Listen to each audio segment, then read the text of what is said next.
क्या वास्तविकता वास्तव है? Is reality real? इस ब्रह्मांड में हमने आज तक चाहे कितनी भी खोज कर ली हो, लेकिन वह सबसे कॉम्प्लेक्स चीज जिसे हमने आज तक खोजा है वो है हमारा दिमाग। हम जो भी देखते हैं, जो भी सुनते हैं, जैसा भी महसूस करते हैं, वो सब कुछ यही होता है। पर क्या जो हम देख रहे हैं, सुन रहे हैं और महसूस कर रहे हैं, क्या वो सब वास्तव है? क्या हम सब वास्तव है या फिर वास्तविकता कुछ और ही है? ये सुनने में काफी अजीब लगता है, लेकिन सच में क्या आप कहते हो कि ये दुनिया एक भ्रम नहीं है? आभासी वास्तविकता यानी कि वर्चुअल रियलिटी, शायद आपने इसके बारे में सुना होगा। ये कंप्यूटर जनरेटेड सिनेरियो है जो हमारे सेंस यानी इंद्रियों तथा अनुभवों के माध्यम से हमारे वास्तविकता का बोध करता है। अगर आपने कभी इसे ट्राई किया है तो आपने इसके अनुभव को महसूस किया होगा। ये हमारे दिमाग को एक तरह से भ्रम में डाल देता है। हम VR यानी वर्चुअल रियलिटी को लगातार और एडवांस बना रहे हैं। आज आपको मार्केट में कई सारे VR गेम्स मिल जाएंगे जो हमें पूरी तरह गेम के अंदर होने का एहसास आता है। अगर ऐसा ही चलता रहा तो ये संभव है कि एक दिन हम भविष्य में अपना खुद का सिमुलेटेड वर्ल्ड बना लेंगे। पर जब ये संभव है कि हम सिमुलेटेड वर्ल्ड बना सकते हैं तो आखिर हम ये कैसे कह सकते हैं कि ऐसा पहले से ना हुआ हो? क्या ऐसा हो सकता है कि हम सब क्रिएटर नहीं बल्कि किसी और के द्वारा बनाए गए क्रिएशंस हैं? क्या ऐसा संभव है कि हम वास्तविक नहीं हैं और हम इसके बारे में जानते भी नहीं? आज मैं आपको बताऊंगा कि आखिर ये दुनिया क्या है और यह कहां से आया है। आज हम जानेंगे कि कैसे हमारा फ्यूचर हमारे पास्ट को निर्धारित करता है और फिर ये वापस हमारे फ्यूचर को तय करता है। तो इसे जानने के लिए इस वीडियो को शुरू से अंत तक जरूर देखना। तो हेलो दोस्तों, मैं हूँ हैरी और स्वागत है आपका द हैव सेट में। और अगर आप यहाँ पर नए हो तो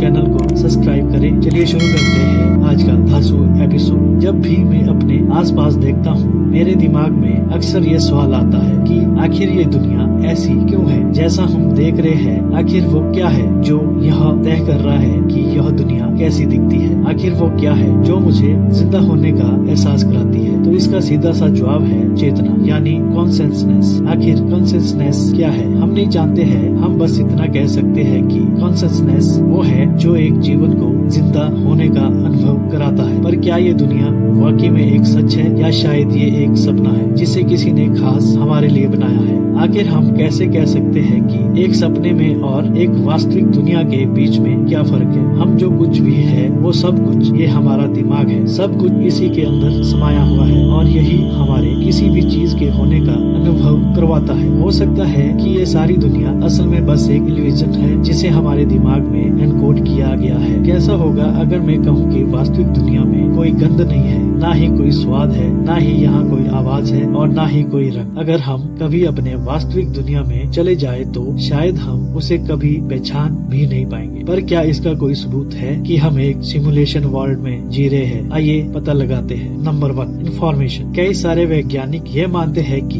रियलिटी यानी ये दुनिया असल में इंफॉर्मेशन से बनी है। इंफॉर्मेशन यानी मीनिंग यानी कि मतलब हर एक चीज का शायद एक भाषा या शायद एक कंप्यूटर कोड। अगर आप अपने कंप्यूटर या मोबाइल फोन के स्क्रीन में देखेंगे तो यहाँ दिखने वाली सारी चीजें, सारी पिक्चर्स, नंबर, डिजिट्स, सब कुछ असल में बाइनरी कोड्स है जो कि 0 और 1 के ग्रुप में होता है। इसे कंप्यूटर लैंग्वेज भी कहा जाता है। ये कोड्स ही ये डिसाइड करती है कि आपके स्क्रीन का कलर कैसा होगा और उस कलर पर इमेज कैसी बनेगी। ठीक उसी तरह से हो सकता है कि हमारी ये दुनिया भी असल में खास तरह के कोड से बनी है जिससे हमारा दिमाग एक बिल्कुल रियल वर्ल्ड की तरह दिखता है। आप वर्चुअल रियलिटी का भी उदाहरण ले सकते हैं। क्वांटम फिजिक्स और क्लासिकल फिजिक्स दोनों ही एक और संकेत करता है कि रियलिटी असल में इंफॉर्मेशन से बनी है। थ्योरेटिक फिजिक्स जेम्स गेट ने बताया है कि उन्हें सुपर सिमेट्री थ्योरी के इक्वेशन में गहराई से खोज करने पर कंप्यूटर कोड्स मिले हैं। ये सुनो।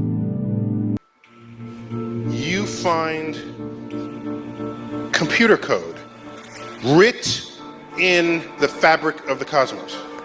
Into the equations that we want to use to describe the cosmos, yes.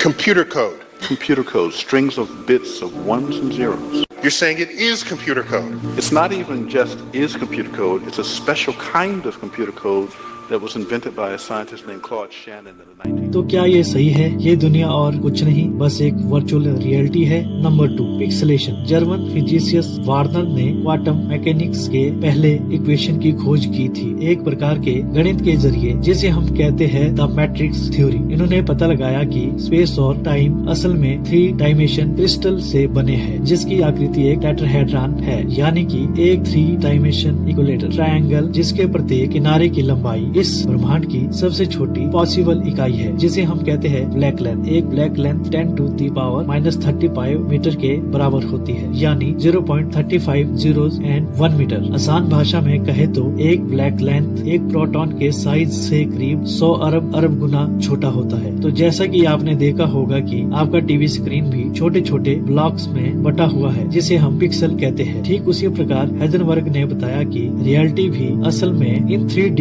Pixel यानी इन टेट्राहेड्रॉन से मिलकर बना है, यानी हम जिस दुनिया को देख रहे हैं वो और कुछ नहीं बल्कि छोटे छोटे 3D पिक्सल्स है। आप, हम, आपका कंप्यूटर, आपका मोबाइल, सारा कुछ और कुछ नहीं बल्कि ये छोटे छोटे यूनिट्स है जो आपस में मिलाकर एक परछाई बना रही है। लेकिन आखिर हम इन परछाई को रियल कैसे मान लेते हैं? आखिर क्यों ये दुनिया हमें इतनी वास्तविक लगती है? वो क्या चीज है जो हमें इन पिक्सल्स या इंफॉर्मेशन को एक 3 डायमेंशन वर्ल्ड के रूप में दिखाती है? यह है कॉन्शियसनेस। कॉन्शियसनेस का हमारे वास्तविकता के साथ एक गहरा संबंध है, लेकिन इसके बारे में जानने से पहले आइए पहले जानते हैं इसे। Number 3, causality loops. Albert Einstein ने अपने सिद्धांत के जरिए बताया कि टाइम असल में एक इल्यूजन है। हमारे दैनिक जीवन में हम समय को एक लगातार चलते हुए क्रम में देखते हैं, जो कंटिन्यूसली पास्ट से फ्यूचर की ओर बढ़ रहा है। लेकिन इमेजिन कीजिए कि ये सारा ब्रह्मांड सब कुछ एक सिंगल मोमेंट में फ्रीज है, एक मोमेंट के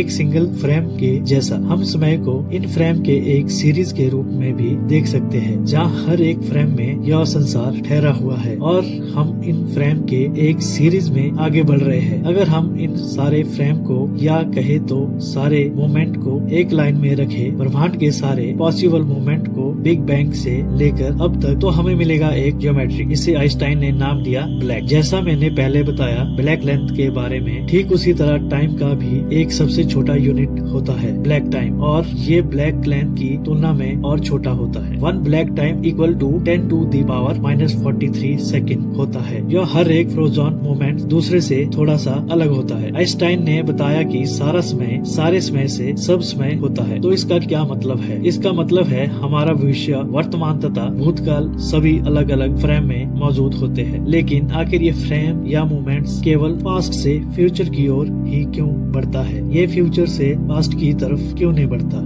इसे कोई सही से बयान नहीं कर पाया है, लेकिन कुछ साइंटिस्ट मानते हैं कि इससे टाइम पास्ट से फ्यूचर की ओर बढ़ता है और फिर फ्यूचर से पास्ट की ओर। इसी तरह ये एटलस टाइम लूप यानी अनंत कार्य क्षेत्र में चलता रहता है। लेकिन हमारी खोज अभी खत्म नहीं हुई है, हम तो बस अभी वास्तविकता की खोज में निकले हैं। याद है मैंने आपको पहले बताया था कि कॉन्शियसनेस का हमारे वास्तविकता से एक गहरा संबंध है। उसे हम जानेंगे हमारे नेक्स्ट एपिसोड में। तो आज के लिए बस इतना ही। नेक्स्ट एपिसोड में मैं आपके सामने रखूंगा एक ऐसा सबूत जो वाकई में आपको वास्तविकता के बारे में सोचने के लिए मजबूर कर देगा। तो अगर आपको नेक्स्ट एपिसोड चाहिए तो इस वीडियो को ज्यादा से ज्यादा लाइक करो। अगर इस वीडियो में कुल 4500 लाइक्स आए तो मैं आपके लिए इसका अगला एपिसोड भी जरूर बनाऊंगा। तो वीडियो को ज्यादा से ज्यादा लाइक करो, अपने फ्रेंड और फैमिली के साथ शेयर करो। अगर आप इस चैनल पे नए हो तो ऐसे और इंटरेस्टिंग वीडियो के लिए चैनल को सब्सक्राइब करने के साथ साथ नोटिफिकेशन बेल को भी ऑन कर लो। मैं मिलता हूँ एक और नए